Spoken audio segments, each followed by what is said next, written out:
Assalamualaikum warahmatullahi wabarakatuh. Alhamdulillahi rabbil alamin. Wassalatu wassalamu ala ashrafil mursalin Nabiyyina wa maulana Muhammadin wa ala alihi wa sahbihi ajma'in. Wa ashhadu an la ilaha illallah wahdahu la syarikalah. Wa ashhadu anna Muhammadan abduhu wa rasuluh. Salawatu rabbi wa salamu alaihi wa ala alihi wa ashabihi wa man sara ala nahjihi wastanna bisunnatihi ila yaumiddin. Yang kami hormati Kepala Departemen Kardiologi dan Kedokteran Vaskular Fakultas Kedokteran UGM, para profesor, para guru besar yang ikut hadir dalam acara ini, Bapak Ibu para dokter yang semoga Allah Subhanahu wa taala merahmati kita semuanya. Pertama, kita layak bersyukur kepada Allah Ta'ala atas kemudahan yang Allah berikan kepada kita untuk bisa menjalankan aneka rangkaian ibadah, dan kita sudah menyelesaikan sampai 10 Ramadan. Betul, sekarang tanggal 10 ya. Semoga amal ibadah yang telah kita laksanakan diterima oleh Allah, dan semoga Allah memudahkan kita untuk bisa melaksanakan ibadah di sisa Ramadan berikutnya dan Ramadan di tahun selanjutnya. Salawat dan salam semoga selalu tercurah untuk junjungan kita Nabi Agung Muhammad sallallahu alaihi wasallam. Terutama di hari Jumat kita dianjurkan untuk memperbanyak membaca salawat kepada beliau sallallahu alaihi wasallam. Karena hari Jumat adalah Sayyidul Ayyam, sedangkan Nabi Muhammad sallallahu alaihi wasallam adalah Sayyidul Anam. Maka kita memberikan salawat kepada Sayyidul Anam di Sayyidil Ayyam. Sayyidul Ayyam artinya pemimpin semua hari. Sayyidul Anam artinya pemimpin semua umat manusia. Ada waktu yang istimewa untuk memberikan salawat kepada Nabi SAW, tapi tidak ada tempat istimewa untuk memberikan salawat kepada Nabi SAW. Anda bisa memberikan salawat kepada beliau sallallahu alaihi wasallam tanpa harus datang ke Madinah. Kita bisa kasih salawat di Jogja, di Sleman, di pelosok Bantul, di pelosok Klaten, dan di semua daerah. Namun ada waktu yang istimewa, yaitu hari Jumat. Dan ini memberikan kesempatan bagi kaum muslimin yang ingin menyampaikan salawat dan salam untuk Nabi yang mulia, junjungan kita semuanya, panutan kita semuanya, tanpa harus melakukan safar. Kita bisa berikan di semua tempat, tapi yang terutama adalah ketika di hari Jumat. Selanjutnya sore ini, dan ini satu-satunya undangan di luar masjid yang saya penuhi. Karena saya biasanya kalau undangan bukber itu saya agak keberatan untuk menyanggupi, Pak. Karena terlalu padat. Di samping juga macetnya kalau orang sudah ngabuburit nyari kesempatan berbuka. Sehingga kalau bukan di masjid sekitar itu agak keberatan.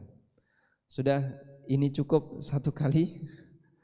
Karena ada beberapa departemen yang lain. Dari Interna juga berharap ada. Kemudian dari, kalau yang mata itu online ya. Yang kedokteran mata, spesialis mata itu online. Untuk yang offline, ya saya hanya bisa menyanggupi ini. Jadi mohon maaf, karena di kegiatan sepanjang Ramadan kami berharap tidak banyak keluar. Karena kalau kita banyak keluar berinteraksi dengan masyarakat, apalagi mohon maaf di bulan Ramadan mungkin kita belum bisa membuat suasana bersih dari maksiat. Maka ini sangat berbahaya bagi keselamatan puasa kita. Ya, apalagi kalau di sekitar kita kan aurat masih banyak tercecer di mana-mana. Ya. Dan itu bisa sangat beresiko bagi keselamatan puasa. Tapi karena latar belakang satu, apa namanya dulu, kardio UGM ya. Jadi kardio UGM mengaji ini sempat rutin kajian bersama saya waktu pandemi secara online. Dan itu berlangsung beberapa tahun. Mungkin ada sebagian teman-teman yang sempat ikut. Nah, sehingga cobalah sesekali kita reunian. Alhamdulillah kali ini dimudahkan oleh Allah untuk ketemu. Baik. Selanjutnya Bapak Ibu yang dimuliakan Allah, tema kita di kesempatan ini sebagaimana yang tadi disampaikan dalam pengumuman, kita akan mengupas tentang bagaimana cara toharoh dan sholat bagi orang yang sedang sakit. Mungkin Anda di posisi bukan sebagai pasien, di posisi sebagai tenaga medis. Lalu kaitannya apa dengan tema seperti ini? Ada satu kewajiban yang diberikan oleh Allah kepada orang mukmin. Kewajiban itu adalah kewajiban untuk amar ma'ruf nahi mungkar. Kewajiban amar ma'ruf nahi mungkar itu gimana? Kalau melihat ada di antara saudara kita sesama mukmin yang meninggalkan kewajiban atau melanggar larangan, maka kita berkewajiban untuk mengingatkan. Sebagaimana sabda Nabi SAW, man ra'a minkum mungkaran falyughayyirhu biyadihi, fa illam yastati fa bilisani, fa illam yastati fa biqalbi. Siapapun di antara kalian yang melihat aneka kemungkaran, maka ubahlah kemungkaran itu dengan tangannya. Kalau enggak bisa, dengan lisannya. Kalau enggak bisa, dengan hatinya. Wa dzalika adhaful iman. Dan ini kondisi iman yang paling rendah. Mungkin Anda cukup sering menjumpai kasus adanya pasien yang dia nggak mau sholat dengan alasan najis lah, dengan alasan nggak bisa menghadap kiblat, dengan alasan nggak bisa wudhu, nggak ngerti bagaimana cara tayamum, dan aneka alasan yang lainnya. Bahkan jangankan pasien, termasuk mungkin ketika sebagian dokter sedang menjalani tindakan tertentu, lalu tindakan itu nabrak 2 waktu sholat. Misalnya operasi dilakukan jam 11, ini bisa selesai sampai maghrib misalnya, ekstrimnya sampai maghrib. Anda akan bertemu dengan duhur dan asar. Cuman sepanjang duhur asar ini gak ada kesempatan untuk sholat, baru bisa sholat atau baru selesai setelah maghrib. Nah, kondisi semacam ini seorang muslim harus tahu, terus solusi yang perlu dilakukan seperti apa. Atau misalnya tadi sholat duhur belum jamak dengan asar, tindakan dimulai jam 2:30, belum masuk waktu asar, lalu operasi dilakukan dimulai sampai isya misalnya, sehingga waktu asarnya ini berada di tengah kegiatan ketika Anda sedang melakukan tindakan dan kesulitan untuk meninggalkan itu. Apa yang harus dilakukan? Muslim harus tahu. Karena kita sebagai muslim punya kewajiban yang sangat asasi, yaitu melaksanakan sholat sebagai rukun Islam yang kedua, yang ini satu-satunya rukun Islam setelah syahadat yang apabila ditinggalkan, ijma' sahabat orangnya keluar dari Islam, ijma' sahabat orangnya kafir. Kita mengenal ada 5 rukun Islam. Kalau 5 rukun Islam yang pertama yaitu 2 kalimat syahadat. Jika orang tidak mengucapkannya, jelas dia belum masuk ke dalam gerbang Islam. 4 yang di bawahnya ini, mulai dari salat sampai haji, satu-satunya amalan yang jika ditinggalkan dengan sengaja tanpa ada uzur yang membolehkan untuk ditunda, maka ulama sahabat sepakat bahwasanya orangnya keluar dari Islam, itulah rukun salat. Orang meninggalkan puasa, meninggalkan zakat, meninggalkan haji masih dalam posisi dia sebagai muslim. Hanya saja dia dalam keadaan melakukan dosa yang sangat besar. Tapi kalau sampai meninggalkan salat, maka di posisi ini dia divonis oleh para sahabat telah keluar dari agama Islam. Dan ini merupakan kesimpulan mereka dari sabda Nabi SAW. Ada banyak sekali hadis yang menyebutkan itu. Di antaranya hadis yang diriwayatkan oleh An-Nasa'i, At-Tirmidzi dan yang lainnya. Nabi SAW pernah bersabda, Al-ahdul ladzi bainana wa bainahumus shalah, faman tarakaha faqad kafar. Perjanjian antara kami dan mereka, perjanjian antara kami dan mereka, yaitu seluruh umat, adalah salat. Faman tarakaha faqad kafar, siapa yang meninggalkan salat faqad kafara. Kalimatnya cukup tegas, dia telah kafir. Dalam hadis yang lain, hadis sahih riwayat Muslim, Nabi SAW bersabda, bainal abdi wa bainasyirki awil kufri tarkus shalah. Pembatas antara seorang hamba mukmin dengan kekufuran atau kesyirikan adalah tarkus shalah, meninggalkan salat. Sehingga kalau sampai pada titik dia melakukan pelanggaran, meninggalkan salat, maka yang bersangkutan berada dalam kondisi keluar dari agama Nabi sallallahu alaihi wasallam.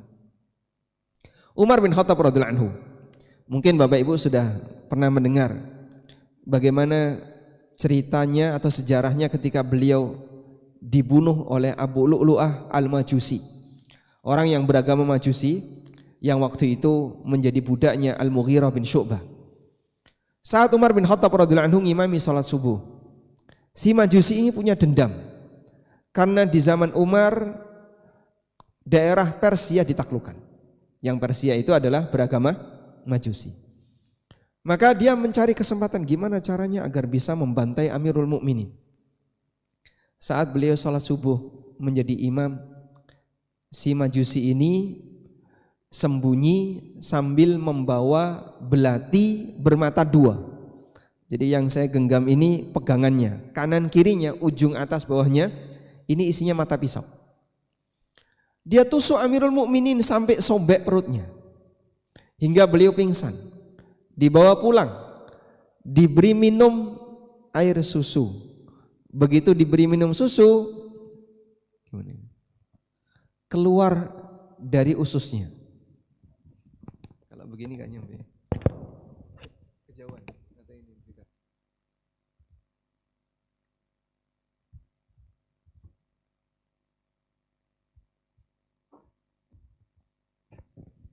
Bismillah.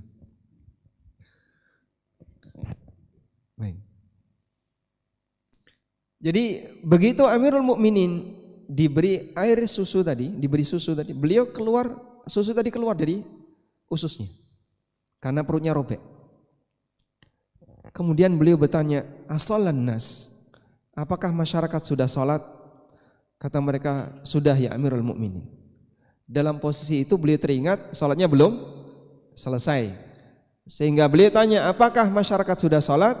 "Sudah wahai Amirul Mukminin." Kemudian beliau menyampaikan sebuah pernyataan, "La hadza fil Islam liman tarakas shalah." Tidak ada jatah dalam agama Islam bagi orang yang meninggalkan salat. Ini diantara contoh bagaimana pemahaman Amirul Mukminin berkaitan dengan masalah orang yang meninggalkan salat. Sampai 3 hari ketika beliau bertahan hidup, setelah beliau sobek perutnya, beliau masih melaksanakan salat walaupun dalam kondisi sakit. Baik.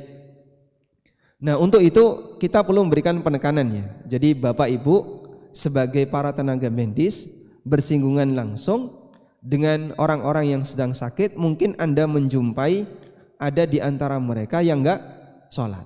Kira-kira lebih penting mana? Peduli terhadap kesehatan jantungnya ataukah peduli terhadap kesehatan agamanya?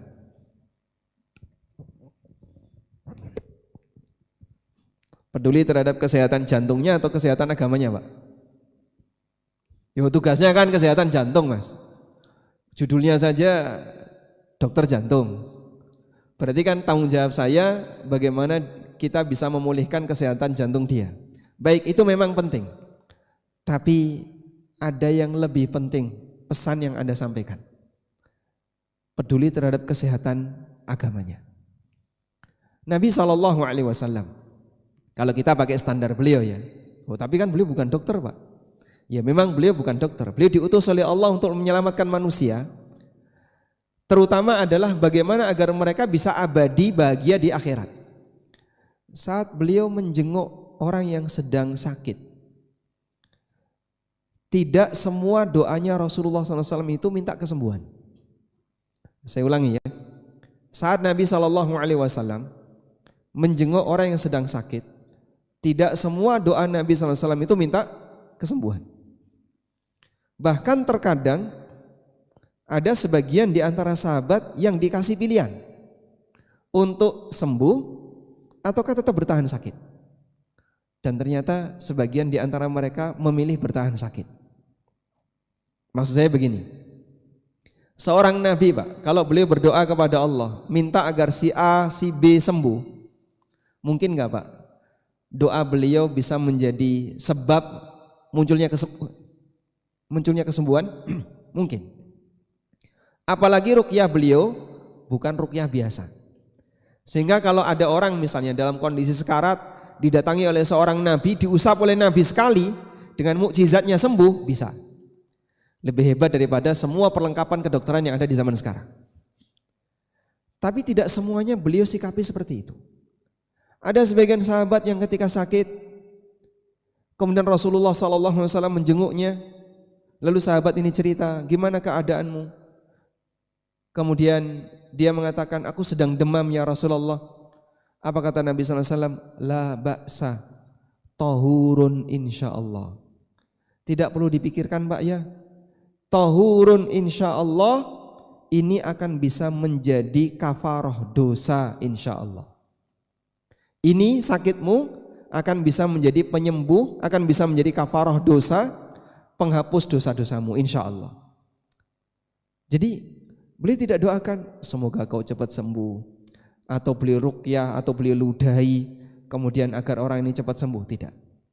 Beliau hanya doakan apa? Semoga sakit ini menjadi kafarah dosamu. Di kesempatan yang lain, ada seorang wanita yang dia mengalami sakit ayan. Entah penyebab ayannya itu apa. Dia datang kepada Rasulullah SAW lalu menyampaikan, ya Rasulullah, tolong doakan agar aku sembuh. Kemudian Nabi SAW ngasih pilihan, in syi'ti da'autu laki, kalau mau aku bisa doakan kamu dan kau sembuh. Wa in syi'ti, dan kalau kau mau kau tetap bertahan dalam kondisi sakit, walakil jannah, dan kau dapat surga. Sahabat ini milih yang mana Pak? Milih yang mana? Dia milih yang kedua.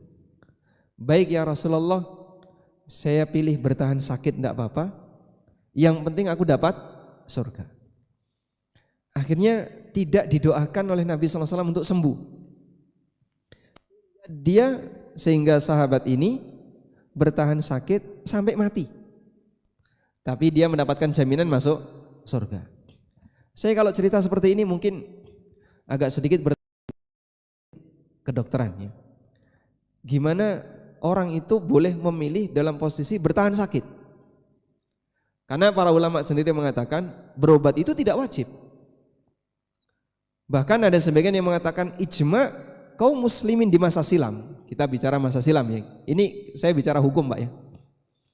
Jadi kalau ada orang sakit lalu dia milih, saya milih bertahan tidak berobat, itu berdosa atau tidak? Ijma kaum muslimin di masa silam tidak berdosa. Kok bisa Pak? Karena berobat itu hukumnya tidak wajib. Nabiullah Ibrahim alaihissalatu wassalam pernah mengatakan, wa idza maridtu fahuwa yashfin, dan kalau aku sedang sakit, dialah Allah yang akan menyembuhkanku. Jadi di posisi terakhir adalah, ya sudah, saya tawakal kepada Allah. Ini kita pakai kacamata berkaitan dengan bagaimana cara pandang para nabi dan orang soleh di masa silam dalam menyikapi sakit. Jadi ternyata sakit fisik ini bukan segalanya. Karena ada kondisi yang bisa lebih berbahaya, yaitu berkaitan dengan masalah keselamatan akidah. Oleh karena itu bagian kedua itulah yang diperjuangkan. Walaupun ketika orang berobat, berusaha untuk berjuang ingin sembuh, sah-sah saja, dipersilahkan. Yang penting jangan sampai dia melanggar yang dilarang oleh agama. Baik. Hingga pada satu ketika ada seorang remaja, yarhamukallah. Ada seorang remaja yang beragama Yahudi. Remaja Yahudi ini pernah membantu Rasulullah SAW. Lalu dikunjungi oleh Nabi SAW ketika si remaja Yahudi ini sedang sakit. Kira-kira apa yang dilakukan Nabi SAW? Beliau menawarkan kepada remaja ini untuk masuk Islam. Aslim, masuklah kamu ke dalam Islam.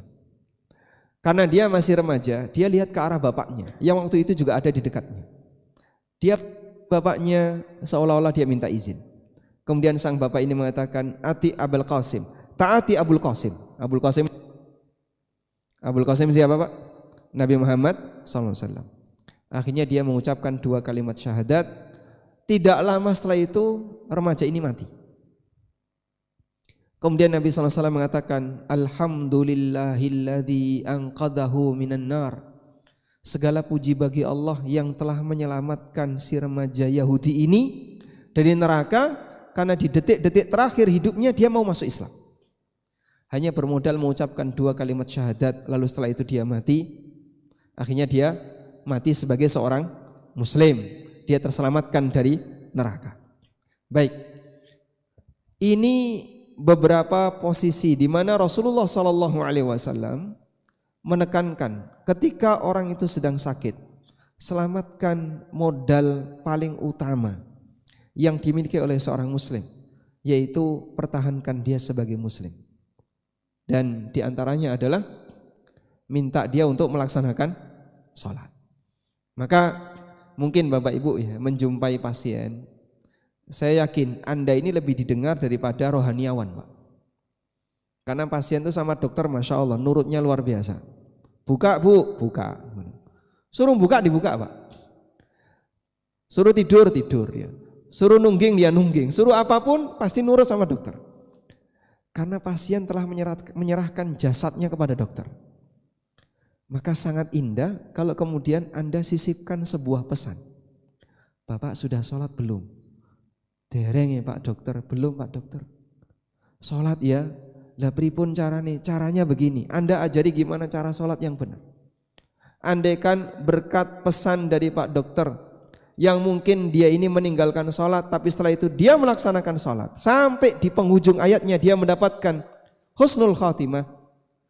Ini pernah disabdakan Nabi SAW, li'ayyahdiyallahu bika rajulan wahidan khairun laka min humrin na'am. Allah memberikan petunjuk kepada seseorang disebabkan karena dakwahmu, itu lebih baik daripada seekor onta merah atau kendaraan mewah. Sehingga pesan yang Anda berikan yang menyebabkan seseorang itu jadi terselamatkan, yang dulunya dia meninggalkan sholat, tapi karena dokter ngasih pesan, ngasih doktrin kepada dia untuk melaksanakan sholat, kemudian dia mau sholat, akhirnya dia di akhir hayatnya dia mau sholat, itu lebih baik daripada onta merah. Artinya pahalanya sangat besar. Sehingga saya secara pribadi, Aminur Bais menyampaikan pesan kepada Bapak Ibu para tenaga medis yang bersinggungan langsung dengan para pasien. Tolong berikan pesan kepada mereka untuk jaga sholat. Sanggup insya Allah Pak Ibu? Insya Allah ya. Cuman ngasih pesan saja Pak ya. Kasih pesan kepada mereka untuk jaga sholat. Sudah?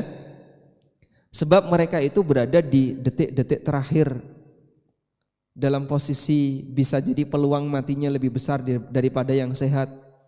Sehingga tolong selamatkan iman mereka, selamatkan Islam mereka. Islam itu bukan agama identitas, tapi Islam itu agama amalia. KTP Muslim tapi nggak pernah sholat percuma saja. Sebab KTP nggak ada gunanya di hadapan para malaikat. Maka yang lebih penting adalah ajarkan mereka untuk beramal. Baik, selanjutnya. Lalu bagaimana tata cara dan teknis sholat bagi orang yang sedang sakit? Saya akan sebutkan beberapa kaidah terlebih dahulu, baru nanti kita akan masuk kepada masalah teknis. Ada beberapa kaidah yang bisa Anda jadikan sebagai prinsipnya. Yang pertama, bahwa setiap orang yang berakal dan dia baligh, maka dia wajib sholat. Muslim berakal, baligh, wajib sholat. Sehingga yang gak wajib sholat itu siapa Pak? Yang belum baligh. Yang kedua, tidak berakal. Orangnya gimana itu? Sudah baligh Pak. Berakal gak? Berakal. Kok gak sholat? Nah, ini masalah berarti. Kalau dia sudah baligh, kok tetap gak sholat, berarti dia tidak tidak berakal. Yang boleh tidak sholat hanya tidak berakal. Oleh karena itu kalau ada pasien, selama dia masih berakal, berarti dia masih wajib untuk sholat. Kecuali kalau dia pikun misalnya, atau hilang sadar contohnya dia pingsan, atau intinya semua kondisi yang menyebabkan akalnya hilang. Akalnya hilang itu bisa akal hilang selamanya, atau akal hilang abadi, atau akal hilang sementara. Yang selamanya contohnya pikun, yang sementara orang tidur, pingsan, dan seterusnya. Baik, sekarang yang tidur dan pingsan, Rasulullah SAW pernah mengatakan, rufi'al qalamu an thalathah. Ada 3 orang yang pena catatan amal itu diangkat. Pena catatan amal diangkat karena amalan dia tidak diperhitungkan. Salah satunya kata Nabi SAW, wa anin naimi hatta yastaiqidha, wa anil majnuni hatta yafiqa. Orang tidur sampai bangun, dan orang yang gila sampai dia sadar. Saya mau tanya sama ibu-ibu ya. Ibu-ibu, kalau Anda bangun tidur, tiba-tiba melihat suami Anda keramas, padahal tadi malam tidak terjadi hubungan badan, kira-kira sebagai istri curiga enggak? Sebagai istri kira-kira curiga enggak? Yang jawab enggak, Masya Allah. Loh, Bapak kok keramas kenapa? Mimpi basah. Itu kira-kira sebagai istri layak emosi atau tidak? Wis di bojo kok mimpi basah. Nah itu kan di luar kesengajaan. Seorang lelaki mengalami mimpi basah walaupun dia belum menikah, dosa atau tidak? Dosa atau tidak? Yang jomblo mana ada enggak? Yang jomblo coba angkat tangan. Monggo silakan. Kok silakan gimana? Ada yang jomblo Mas? Oh sudah nikah. Kok gedek semua? Seorang orang jomblo misalnya ya, dia mengalami mimpi basah. Dalam posisi misalnya, dalam mimpi itu dia melakukan hubungan badan. Dia sendiri melakukan hubungan badan. Dosa atau tidak? Tidak. Kenapa? Perbuatan orang tidur tidak diperhitungkan. Maka hal yang sama juga ketika ada pasien atau siapapun yang mengalami tidur, baik tidur dalam waktu singkat atau tidur dalam waktu lama, sampai dia meninggalkan sholat, maka statusnya tidak berdosa. Tapi di sini ada konsekuensinya. Kalau pingsannya itu kurang dari 3 hari atau 3 hari ke bawah, maka wajib qadha. Jadi kalau misalnya dia mengalami pingsan karena anestesi, lalu dia pingsan selama 2 hari atau 3 hari, setelah itu dia siuman, tidak sholat berapa lama? Selama 3 hari. Maka diminta kepada yang bersangkutan, silakan Bapak qadha sebisanya. Qadhanya gimana? Sebisanya.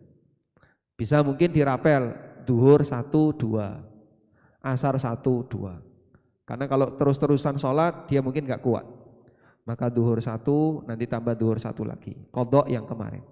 Jika 3 hari. Kalau lebih dari 3 hari, pendapat yang lebih kuat tidak wajib qadha. Sehingga status dia seperti orang gila temporer. Akalnya hilang selama 3 hari, maka selama akalnya hilang tadi, dia tidak wajib mengqadha sholatnya karena statusnya seperti orang gila. Nah, hal yang sama juga berlaku kalau ada orang yang pikun tapi temporer. Simbah saya ini pikun Sabtu Pahing kalau Selasa Kliwon. Selain itu sadar, anggere Sabtu Pahing pikun, Selasa Legi pikun, nanti Rebo Pahing ya pikun lagi. Nah, pas di hari-hari dia pikun, dia enggak wajib ibadah, tapi selain dia dalam kondisi pikun, dia wajib ibadah. Baik, intinya selama orang itu hilang akal, maka tidak wajib sholat. Nah, hilang akal tadi ada 2. Kalau hilang akal sementara, maka sholat yang ditinggalkan diqadha. Hilang akal yang sifatnya abadi atau yang sifatnya permanen, sholat yang ditinggalkan tidak wajib diqadha. Baik. Yang kedua, orang yang sakit dia boleh sholat sebisanya. Kaidah mudah Pak, sebisanya. Kaidah sebisanya ini ditegaskan oleh Allah Ta'ala di surat At-Taghabun. Allah Ta'ala berfirman, fattaqullaha mastata'tum. Bertakwalah pada Allah semampu kalian. Kalimat semampu kalian menunjukkan bahwasanya ketika orang menjalankan ketaatan, dia boleh lakukan sesuai dengan kemampuan yang bisa dia lakukan. Sehingga kalau dia bisa berdiri maka harus berdiri. Kalau nggak bisa berdiri dia boleh duduk, nggak bisa duduk dia boleh tidur miring. Jika dia bisa miring menghadap kiblat, dia menghadap kiblat. Kalau nggak bisa miring ke arah manapun. Kalau nggak bisa miring terlentang. Jika bisa miring terlentang sambil agak diangkat sedikit menghadap kiblat, wajahnya dilakukan seperti itu. Kalau nggak bisa, sebisanya. Bahkan andaikan kalau ada orang yang penuh dengan selang, ya, hidungnya selang, mulutnya selang, tangan kakinya penuh dengan selang, dia penuh dengan selang, saya nggak bisa bergerak Pak. Cuman indera pendengaran masih sadar, bisa mendengarkan adzan dari Masjid Asy-Syifa, tapi hanya mata yang bisa bergerak ketap ketop. Ngerti iki adzan opo, rano jam. Lihat jam ndak bisa. Taunya pokoknya adzan. Ya itu Pak kalau kayak gitu Pak. Saya sempat kasih pesan kepada keluarga pasien. Kalau di ruangan ICU itu masih bisa dipasang jam. Misalnya jam di atas yang bisa diakses oleh pasien. Dia bisa melihat adzan jam sekian. Oh berarti ini kira-kira waktunya sholat ini. Maka mungkin bisa dilakukan agar pasien yang sadar sholat masih bisa mengatur waktu sholat. Kalau nggak bisa mungkin bisa dititipkan ke petugas. Tolong kalau pas lagi sadar di BCI, Bapak sekarang waktunya sholat maghrib, silahkan dikerjakan sebisanya. Kerjakan sebisanya agar yang bersangkutan tetap bisa melaksanakan sholat. Baik. Yang ketiga, diperbolehkan bagi orang yang sakit sholat jamaah tapi di posisi sebagai makmum. Boleh nggak Pak jadi imam? Boleh, tapi mungkin sangat tidak ideal, kesulitan. Akan lebih baik kalau dia dijadikan sebagai makmum. Tujuannya apa? Makmum itu Pak, salah satu di antara kelebihan makmum adalah jika ada yang kurang, maka ditanggung oleh imam. Sebagaimana sabda Nabi SAW, al-muadzinu mu'taminun wal imamu dhaminun. Muadzin itu orang yang dapat amanah, sedangkan imam itu dhamin. Dhamin itu artinya orang yang menanggung kekurangan makmum. Menanggung kekurangan makmum itu seperti ini.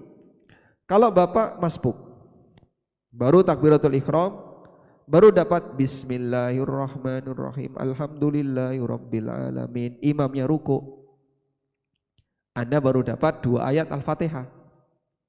Diselesaikan atau ikut ruku? Diselesaikan atau ikut ruku? Ikut. Kenapa ikut ruku? Karena di posisi sebagai makmum. Terus gimana nasib Al-Fatihah kamu yang kurang sekian ayat? Ya, ditanggung sama imam. Nah, disitulah kelebihan yang dimiliki oleh makmum, di mana ketika dia sholat berjamaah, kalaupun ada kekurangan-kekurangan ditanggung sama imam. Itu yang dimaksud wal imamu dhamin. Imam menanggung kekurangan makmum. Orang yang sholat mungkin ketika dia membaca gak sempurna. Jadi saat dia sholat baca Fatihah baru dapat 3-4 ayat, sudah mulai ngantuk, terus merem. Tapi karena ada imam, dia takbir Allahu Akbar agak keras, sadar lagi tuh, sudah rukuk tuh. Padahal saya baru dapat 3 ayat. Ikut dia rukuk dalam posisi sedang duduk atau posisi sedang tiduran berbaring. Bisa. Ini diantara kelebihan ketika yang bersangkutan jadi makmum. Sehingga mungkin dokter bisa nyarankan kepada keluarganya, ya, kepada keluarganya, tolong nanti bapak dijadikan makmum atau ibu dijadikan makmum. Baik. Yang terakhir tentang masalah bersuci. Tentang masalah bersuci, jika orang itu dalam kondisi selalu keluar najis, maka tanggung jawab yang perlu dilakukannya adalah bersihkan najis sebelum sholat. Di tengah sholat keluar najis gak diperhitungkan, karena dia gak bisa menghindari. Jadi misalnya kencingnya keluar terus atau kotorannya keluar terus, maka yang penting sebelum sholat bersih. Berarti Pak harus ganti popok setiap mau sholat? Iya, jika dia harus pakai popok. Tapi di sini ada tips yang mungkin bisa dilakukan, yaitu dengan melakukan jamak suri. Jamak suri itu kamuflase jamak. Caranya gimana Pak? Sholat yang bisa dijamak itu kan ada 4 sholat ya. Duhur, asar, kemudian maghrib dengan isya. Ya. Maka duhur, asar dijamak, suri, jamak kamuflase. Caranya sholat duhur diakhirkan, lalu setelah itu sholat asar diawalkan. Sehingga misalnya asar jam 3, dia mulai sholat jam 3 kurang 15, sehingga popoknya diganti jam 3 kurang 15. Udah sholat duhur. Masuk asar, begitu selesai duhur langsung asar, 1 popok 2 sholat. Nanti maghrib isya juga sama, akhir dari maghrib langsung masuk isya, 1 popok 2 sholat. Sehingga dalam sehari mungkin keluarga ini hanya butuh ganti 3 popok. Ada sebagian orang yang kadang keberatan, Masya Allah Mas, kalau harus gonta-ganti popok kita biayanya tidak ada, atau keberatan. Ya kalaupun keberatan, coba Anda ganti 3 kali popok saja. Kalau masih bisa, walhamdulillah. Jika itu pun keberatan, ya sudah, sholat seadanya. Jadi boleh melaksanakan sholat dalam kondisi terpaksa ketika tidak memungkinkan, walaupun ada najis di badan. Yang terakhir di kondisi ini adalah ketika dia sudah berusaha membersihkan tapi tidak bisa bersih secara sempurna, keberadaan najis di badan tadi ditoleransi karena tidak bisa dihilangkan. Udah? Kemudian masalah berwudu dan tayamum, dia kalau tidak bisa tayamum sendiri ditayamumkan. Caranya gimana Pak? Usapkan tangan kita di tembok, usapkan ke muka dia, usapkan lagi, lalu usapkan ke telapak tangan dia. Kita ngusap ke tembok, usapkan ke wajah, usapkan tembok tangan kita, lalu usapkan di tangan dia, selesai. Sehingga dia sendiri tidak bertayamum, tapi ditayamumkan oleh yang lain. Sebagaimana juga bisa diwudukan jika memungkinkan bagi dia untuk menggunakan air. Demikian mudahnya sholat yang dikerjakan oleh seorang muslim walaupun dalam kondisi dia tidak bisa banyak bergerak, namun kita perjuangkan.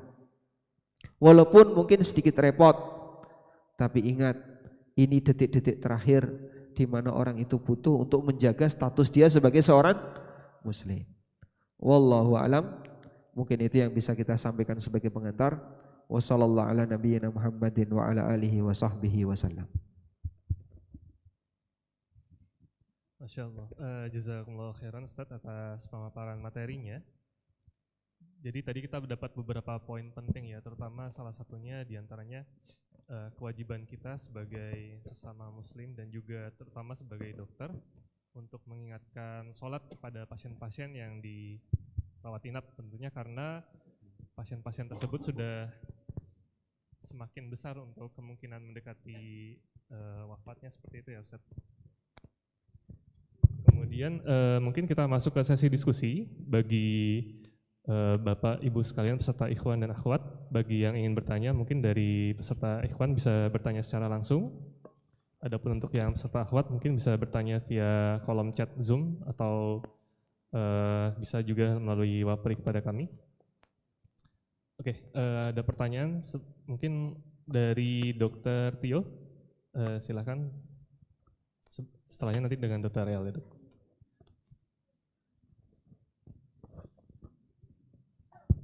Baik, terima kasih Ustadz. Assalamualaikum warahmatullahi wabarakatuh. Waalaikumsalam warahmatullahi wabarakatuh.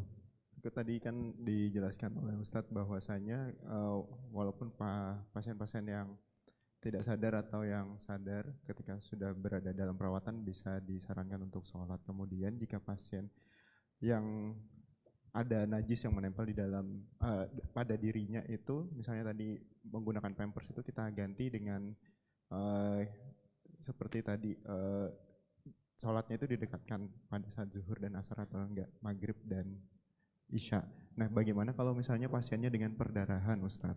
Pasiennya gimana, Pak? Dengan perdarahan, Ustadz. Misalnya pasien dengan ada luka operasi, kemudian ada perdarahan, atau misalnya pasien juga dengan perdarahan dari saluran cernanya yang biasa sering kami temui pada pasien-pasien di jantung. Apakah itu masuk dalam najis yang tidak diperbolehkan sholat atau bagaimana, Ustadz? Baik, pendapat yang lebih kuat, darah manusia itu tidak najis. Karena dulu para sahabat mereka berperang, dan perang itu salah satu di antara kondisinya nggak semulus seperti wajah kita, Pak. Nggak semulus seperti badan kita. Khalid bin Walid itu ditemukan puluhan luka keloid di badannya. Punggung kita itu kan mulus, Pak ya. Paling ada ya 1-2 jerawat di punggung. Sedangkan sahabat, badan mereka, punggung mereka penuh dengan bekas luka. Keloidnya banyak, Pak. Anda bisa bayangkan kalau orang perang pilihannya 2. Antara pulang selamat tapi terluka, bahkan mungkin cacat. Banyak di antara mereka yang tangannya putus, jarinya putus, itu biasa. Dan yang kedua, mati di medan perang. Sehingga mereka sholat dalam keadaan membawa luka, maka darah mengalir dan seterusnya dalam kondisi ketika mereka sholat, itu hal yang biasa. Karena itu sebatas pendarahan. Kalau bicara masalah najis, boleh sholat dalam kondisi darah keluar. Tapi kalau bicara masalah tidak bisa bergerak karena pendarahan misalnya, sehingga harus ada di gerakan atau tindakan khusus, maka pasien nggak bisa ngapa-ngapain. Nah, itu kembali kepada kebijakan dokter, kira-kira waktu yang tepat bagi pasien untuk sholat sebaiknya kapan. Wallahu a'lam. Jazakallah khairan, Ustaz. Mungkin menyambung juga, Ustaz. Tadi kan kalau misalkan darah yang lebih utama bukan sebuah najis. Misalkan seperti nanah, seperti itu bagaimana, Ustaz? Jadi najis itu yang sifatnya kotoran yang keluar dari 2 jalur, depan sama belakang. Hanya saja ulama beda pendapat. Kalau yang keluar dari anus dan dari kubul itu selain kotoran, apakah termasuk najis? Misalnya kelereng, misalnya ya. Barangkali ada yang nelan kelereng terus keluar kelereng. Nah, kelereng yang keluar anus ini najis atau tidak? Ulama beda pendapat dalam masalah ini. Ada yang mengatakan enggak najis karena ini kelereng. Ya walaupun mungkin dia tertutupi najis, tapi begitu kelereng ini dicuci, maka berubah jadi suci. Nah, sekarang kalau misalnya ada orang yang keluar najis atau keluar darah dari anus, itu najis ataukah tidak? Karena statusnya darah. Wallahu ta'ala alam, dalam hal ini ulama beda pendapat, tapi pendapat yang lebih kuat, semua yang keluar dari depan dan belakang statusnya najis. Nah, jika tidak bisa dihentikan, maka cukup pakai pembalut atau popok dan dia sholat apa adanya. Sedangkan yang keluar di badan kita seperti luka, bernanah, lalu keluar nanah, yang lebih tepat tidak najis. Wallahu a'lam. Baik, Ustaz, jazakumullah khairan. Kepada Dr. Rial, monggo, Dok.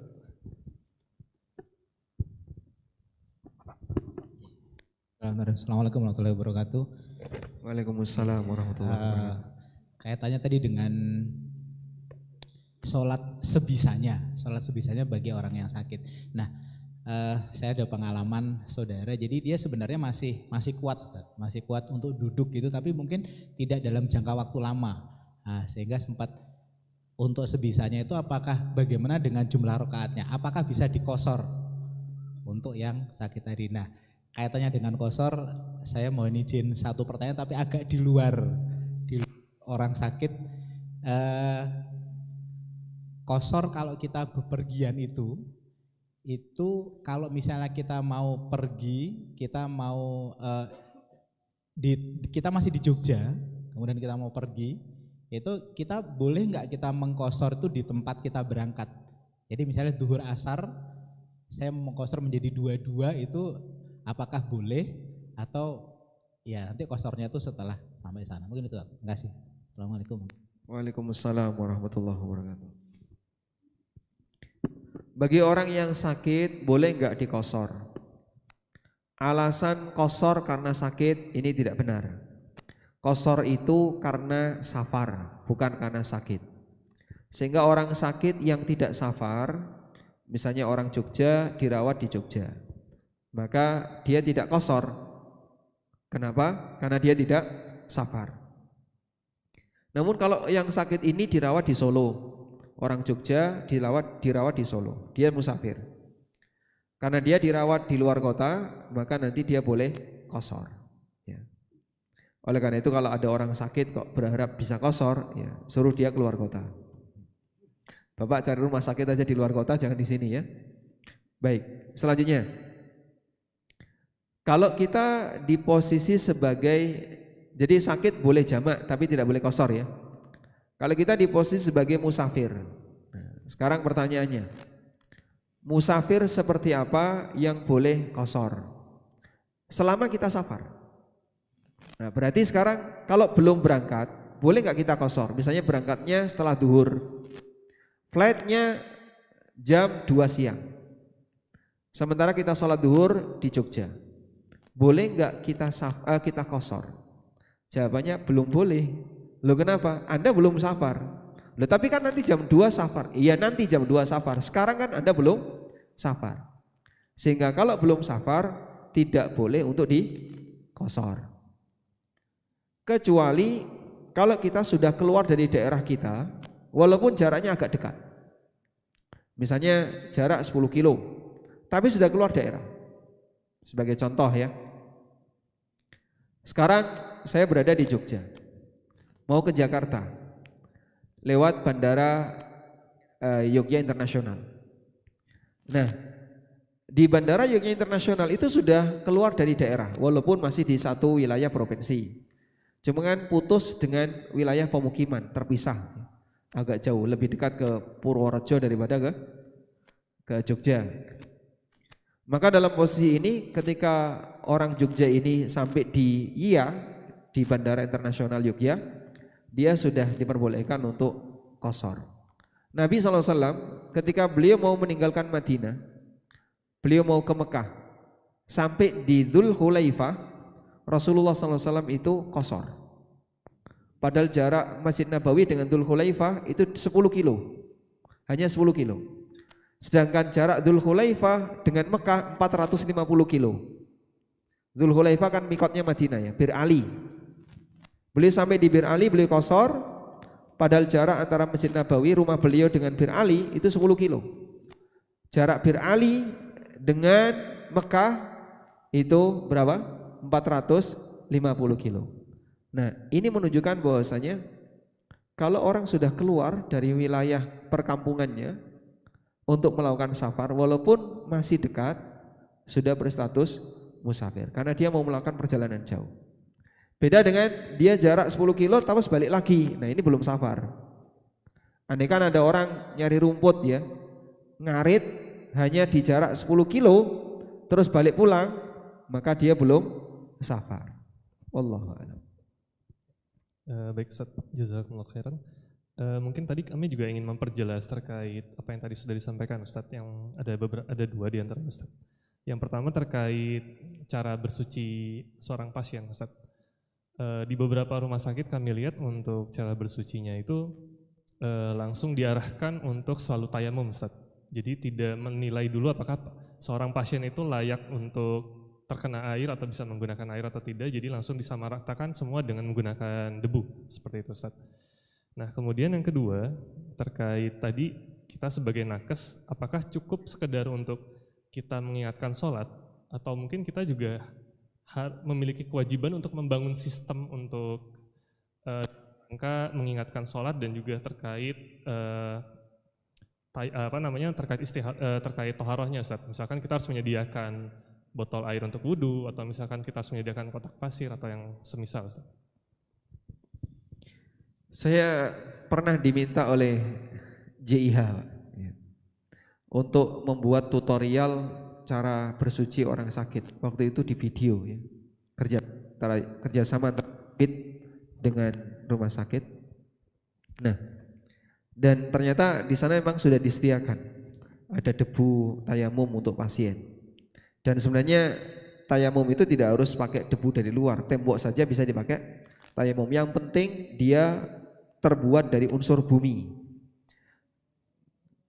Kalau temboknya GRC nggak boleh, tapi kalau terbuat dari unsur bumi boleh. Baik. Intinya dalam hal ini kurang berapa menit? Kalau nggak salah jam 6 lebih 3 ya. Nah, 1 menit lagi. Jadi apakah kita juga perlu membentuk sistem seperti itu? Akan lebih baik kalau ada ya.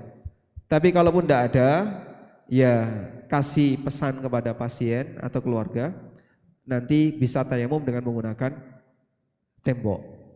Dan pasien masih bisa pakai air, tidak boleh tayamum. Karena tayamum itu baru boleh jika tidak bisa wudhu. Wallahu a'lam.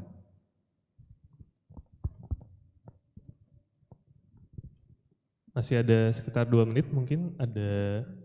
Kayaknya sudah selesai. Ini sekarang jam 6 lebih 1 menit lagi kita masuk maghrib insyaallah. Baik Ustaz, mungkin sebelum ditutup ada mungkin nasihat terakhir Ustaz bagi kami Ustaz. Menegaskan seperti di awal tadi ya, kalau Anda berhasil mempengaruhi keluarga pasien dan bahkan termasuk juga pas menjaga sholat tepat waktu, mudah-mudahan jadi amal besar bagi Bapak Ibu sekalian. Tolong seperti ini diperjuangkan. Sekali lagi mereka lebih nurut kepada dokter daripada rohaniawan. Karena mereka kepada dokter itu ibarat orang yang paling diharapkan. Maka kalau bisa perjuangkan bagian ini. Baik ya yang bisa kita sampaikan, semoga Allah Subhanahu wa taala memberikan kita limpahan pahala dari perjuangan bisa kita lakukan untuk menyelamatkan sama muslim terutama dengan status dia sebagai muslim. Demikian wassallallahu ala nabiyyina Muhammadin wa ala alihi wa sahbihi wasallam wa akhiru da'wana alhamdulillahi rabbil alamin. Wassalamualaikum warahmatullahi wabarakatuh. Waalaikumsalam warahmatullahi wabarakatuh.